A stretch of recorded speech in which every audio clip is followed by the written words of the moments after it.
돈 벌면 데리러 가기로 했어. 나랑 약속 하나만 해. 하지 마. Hai Cinesider, balik lagi di Cineside. Di sini gue bakal ceritain alur cerita series biar kalian gak usah capek-capek untuk nontonin semua episodenya. Dan kali ini gue bakal lanjutin alur cerita series dari Squid Game episode ke-8. Dan tanpa berlama-lama lagi, mari kita mulai alur ceritanya. Di episode sebelumnya, permainan semakin menegangkan saat para pemain yang tersisa harus melewati jembatan kaca berbahaya. Nomor urutan yang dipilih di awal menjadi penentu nasib mereka. Di tengah permainan, seorang pemain dengan keahlian mengenali jenis kaca hampir membawa harapan bagi tim Gi-hun, Sae-byeok, dan Sang-woo. Namun, keputusan frontman mematikan lampu membuat strategi pemain itu sia-sia. Ketegangan mencapai puncaknya saat Sang-woo mendorong pemain terakhir untuk memastikan kaca yang aman, memungkinkan dirinya, Gi-hun, dan Sae-byeok menyelesaikan permainan tepat sebelum waktu habis. Episode 8 dimulai dengan momen penuh ketegangan. Sang-woo, Gi-hun, dan Sae-byeok berhasil memenangkan permainan di episode sebelumnya. Sae-byeok terlihat terluka parah akibat serpihan kaca. Di tempat lain, Junho yang berhasil melarikan diri dengan menyelam akhirnya mencapai salah satu pulau terdekat dan memeriksa ponselnya dengan harapan mendapatkan sinyal.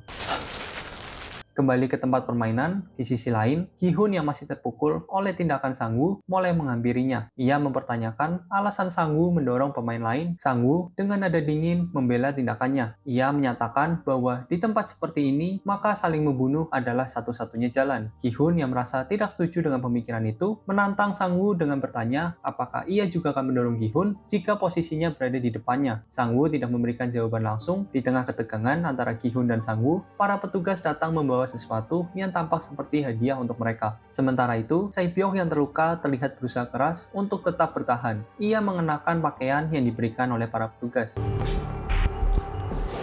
Junho masih terus dikejar oleh frontman dan pasukannya. Di tengah pengejaran, frontman menemukan alat penyelam yang digunakan Junho, segera menembaknya hingga alat tersebut rusak total. Sementara itu, Junho berhasil menemukan tempat tinggi dengan sinyal yang cukup untuk mencoba menghubungi atasannya. Kembali ke tempat permainan, para petugas memberikan makanan mewah kepada para pemain.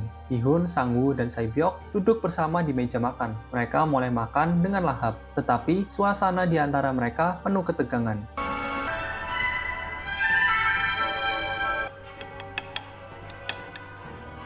Sae-byeok terlihat kesulitan menikmati makanannya karena rasa sakit akibat lukanya. Di tengah ketegangan tersebut, Gi-hun terus menunjukkan sikap sinis terhadap Sang-woo. Sementara Sang-woo tampak sama sekali tidak peduli. Gi-hun yang duduk berseberangan memperhatikan Sae-byeok yang semakin lemah dan kurang semangat. Sementara itu, Junho masih berusaha mengirimkan ulang bukti-bukti yang ia miliki. Ia terlihat semakin terpojok oleh pengejaran yang tidak kunjung berhenti. Junho akhirnya berada di ujung pelariannya. Terpojok di tebing yang curam, ia mencoba bertahan dengan pistol yang hanya memiliki satu peluru tersisa menghadapi frontman dan pasukannya. Junho yang tegas menyatakan bahwa ia telah mengirimkan bukti dan meminta bantuan regu penyelamat. Tetap teguh dan mengancam akan menembak frontman. Kembali ke tempat permainan, makanan mewah yang tersisa mulai dibereskan oleh para petugas. Sae-byeok terlihat meninggalkan banyak makanan di piringnya. Di tengah suasana yang hening, Gi-hun, Sang-woo, dan Sae-byeok diberikan masing-masing sebuah pisau.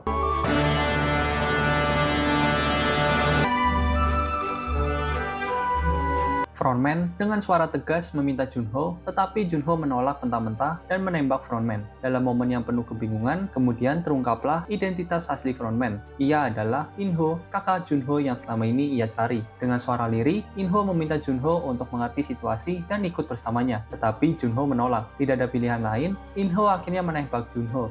Peluru itu membuat Junho terjatuh ke dalam laut. In-ho tampak terpukul dan diam sejenak. Kembali ke tempat permainan, Gi-hun, Sang-woo, dan Sae-byeok terlihat bersiap dengan pisau di tangan masing-masing. Situasi begitu tegang, dan tidak ada yang merasa benar-benar aman. Gi-hun mendekati Sae-byeok yang terlihat semakin lemah karena lukanya. Ia mencoba meyakinkan Sae-byeok bahwa mereka berada di pihak yang sama, sambil menjelaskan bahwa ia membawa pisau untuk berjaga-jaga dari Sang-woo. Mereka pun terlihat mengobrol.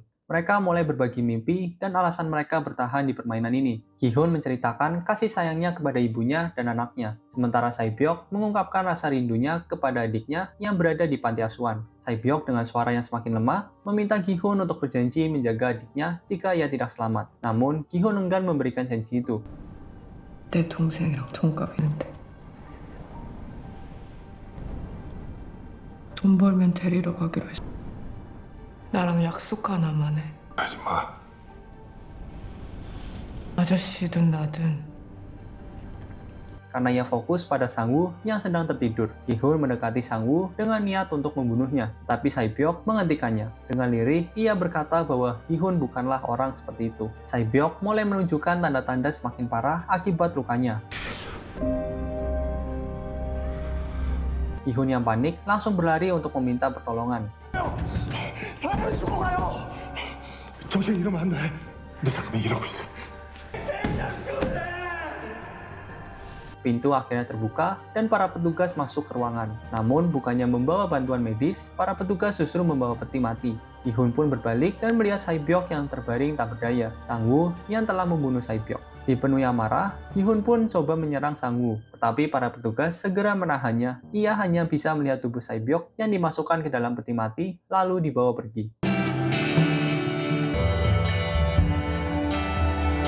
Di tempat lain, In-ho terlihat sedang membersihkan lukanya. Ia duduk dalam kesunyian, dengan ekspresi wajah yang penuh rasa bersalah atas apa yang ia lakukan kepada Junho. Oke, sekian alur cerita dari Squid Game episode ke-8. Tentunya bakal gue lanjut untuk episode 9 secepatnya. Dan nanti di akhir season, gue bakal kasih rating dan review dari gue. So stay tune sampai season ini berakhir. Bye-bye!